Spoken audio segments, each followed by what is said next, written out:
तपाईले सधैँ सुन्नुभएकै छ होला, हर कोही मानिसले आफूले आफूलाई स्पेशल ठान्दछ। तर वास्तविकता के हो? वास्तविकता हर कोही मानिस स्पेशल हुँदैन, तर सबै मानिसहरू एभरेज हुने गर्छन्। आउनुहोस् आजको यस भिडियोमा म तपाईहरुलाई लाइफ ग्रो गर्नको लागि एकदमै महत्त्वपूर्ण 4 वटा कुरा भन्छु, जो कि तपाईको लाइफ ग्रो गर्नको लागि निकै हेल्पफुल हुनेछ।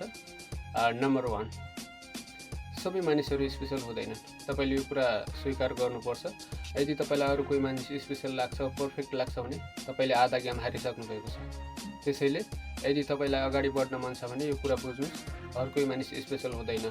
भन्ने गरिन्छ तिमी पर्फेक्ट छौ, तिमी स्पेशल छौ, तिमी अरूभन्दा अलग छौ, तर वास्तविकता त्यो होइन। यो भनेको एउटा भ्रम क्रिएट गर्ने माध्यम मात्र हो। वास्तविकता भनेको यो हो, सबै मानिसहरू एभरेज हुने गर्छन्। नम्बर 2, फेलियरदेखि नडराउनुहोस्। फेल हुनु भनेको तपाईको नर्मल कुरा हो। जबसम्म तपाईले फेलियरलाई एक्सेप्ट गर्नुहुन्न, फेलियरदेखि डराउनुहुन्छ, तबसम्म तपाईको लाइफ ग्रो गर्ने बाटो पनि खुल्दैन। फेलियर भनेको एउटा यस्तो चिज हो जो कि तपाईको लाइफलाई ग्रो गर्न निकै मद्दत गर्छ। Number 3, reality. साँचो कुरालाई स्वीकार्नुहोस्। जबसम्म तपाई साँचो कुरा स्वीकार्न सक्नुहुन्न, तबसम्म तपाई अगाडि बढ्न सक्नुहुन्न। दुनियाँमा अझै पनि 99% मानिसहरू साँचो कुरादेखि डराउँछन्, पछि हट्छन्, जसको कारणले गर्दाखेरि उनीहरू अझै पनि गरिबी नै छन्। यदि तपाईलाई 1% मानिसहरूमा आउन मन छ भने तपाईहरु साँचो कुरालाई स्वीकार्नुहोस्।